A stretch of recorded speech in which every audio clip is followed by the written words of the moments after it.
Hello, welcome back to my YouTube channel. Today I will be making some important points about what I think is drastically different between life in the Republic of the Philippines and life in the USA. As a disclaimer, I do not intend to hurt or offend anyone's feelings in the making of this video, nor do I intend to target any specific system of government or politics from either country. I'm simply making a statement as an observer and as someone who has experienced life in both Asia and in America. I am a natural-born US citizen, but I have lived in Japan and I visited the Philippines several times in my childhood. I also have two parents who legally immigrated here to the States from the Philippine Islands before I was born in 1995. However, as someone who is 100% Filipino by blood, that has been exposed to many different cultures here and abroad, I believe that in my 28 years of existence, it's fair to say that I can make substantial statements on what I have observed since childhood regarding life here versus abroad. Life in the Philippines can be very hard, especially in rural and provincial areas of the country. The country may be rich in natural resources, but in terms of education, it's not easy to obtain a very good one in the Philippines, unless you come from a very wealthy family. The education system in the Philippines, even though it is one of the oldest Western education systems in Asia, if not the oldest, is often outdated and unable to meet the standards of the modern education system in the United States, at least from my point of view. Recent changes by the Philippine government in the education system have led to some drastic improvements in education there, but overall it is difficult to compare it to that of America. From what I understand, the Philippines is also very rich in linguistic diversity. There are up to 19 native languages that are taught in schools aside from English and Filipino. And since the removal of Spanish from the list of official languages in the Philippines in 1973, it is now only taught optionally, if at all, in schools across the country. However, even since the removal of Spanish from the list of official languages in the Philippines, the literacy rate of English in the country has remained very high at about 98.4%. In the United States, it is much more common for people to finish high school than it is in the Philippines.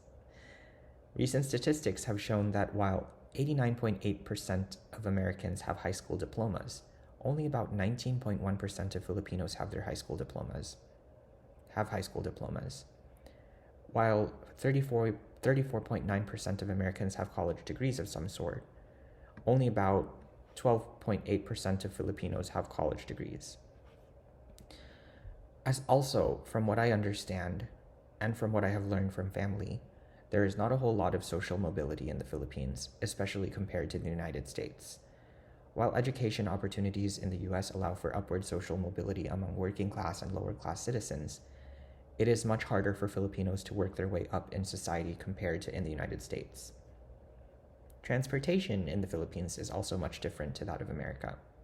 While most Americans use passenger vehicles, up to 86% of passenger miles traveled in the US, Filipinos tend to use public transit, such as jeepneys in urban areas and motorized tricycles in rural areas, for transportation.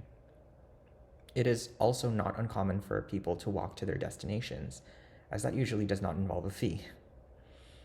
Yes, while the Philippines does have to a limited extent planes, trains, and buses, such as in the United States, the usage of such transportation is considered to be more on the expensive side in the Philippines instead of being of normal usage. One of the interesting things about the Philippines that I learned while visiting there in 2019 is that the country is lacking in a structured bridge system between the islands. In Japan, for example, there are several bridges connecting mainland Honshu to smaller islands such as Shikoku and Kyushu, and even smaller islands in between. However, between the 50-plus larger islands in the Philippine archipelago, there only appears to be about 2 or 3 bridges physically connecting larger islands together, particularly in the eastern Visayas area. There is not even a bridge that connects the Luzon Island group to the Visayas or the Visayas to Mindanao, and most transportation between islands happens by boat or by plane. Faith and religion play a huge role in the Philippines and dominates many aspects of daily life in the islands. While American culture tends to be more eclectic in nature, much of family life in the Philippines is socially governed by the Catholic Church. Yet one of the things that stands out in Filipino culture and that seems to not be inherited from church tradition is the naturally occurring altruistic and friendly nature of Filipinos who are open and welcome to people in need. Not because of what the church teaches, not only because of what the church teaches, but rather from an innate sense of altruism that seems to prevail throughout the archipelago. While up to 80% of Filipinos identify as Catholics, the majority of Americans identify with some sort of Protestant faith, at about 34%, with the remaining 23% identifying with Roman Catholicism. Furthermore, up to 21% of Americans do not follow any faith at all. In terms of historical heritage, the Philippine government has done a lot to maintain heritage elements throughout the country. The old Spanish city of Vigan in Ilocos del Sur, in Luzon, for example, remains to be a UNESCO World Heritage Site up until today. And at least 4 Spanish Baroque churches in the Philippines have been listed in UNESCO as heritage sites too. Sadly, during World War II and the fighting between American and Japanese forces, many Spanish heritage sites in the Philippines were decimated or completely destroyed, which is why today it sometimes seems to be a rarity to see old Spanish structures in the Philippines. In contrast, much of American history and heritage is rooted in England and the United Kingdom, which lends to the overwhelmingly English heritage of American architecture, cuisine, and language. Although unlike the United States, the Philippines also has an overwhelmingly Asian heritage that seeps through the Spanish facade of its culture and architecture. Overall, I believe that both countries are facing their own political and international problems as nations. While America in 2024 is facing the Mexican border crisis and even sometimes crises at the Canadian border, the Philippines has its own conflicts that it deals with regarding the ROC, aka Taiwan, and ASEAN nations such as Malaysia, Indonesia, Vietnam, and Brunei. To add to that, the Philippines now particularly faces dire conflicts with the PRC, that is mainland China. In recent years, the Philippines had soft cultural conflicts with the United States regarding the history of American colonization in the islands and or questioning whether or not it was appropriate to transition from speaking Spanish to speaking English. There are now questions as to whether or not it is necessary to bring U.S. military bases back to the Philippines for defense purposes in the South China Sea. However, as Pia Wurtzbach said quite correctly in her winning speech at Miss Universe 2015, I think that the United States and the Philippines have always had a good relationship with each other. We were colonized by the Americans, and we have their culture and our traditions even up to this day.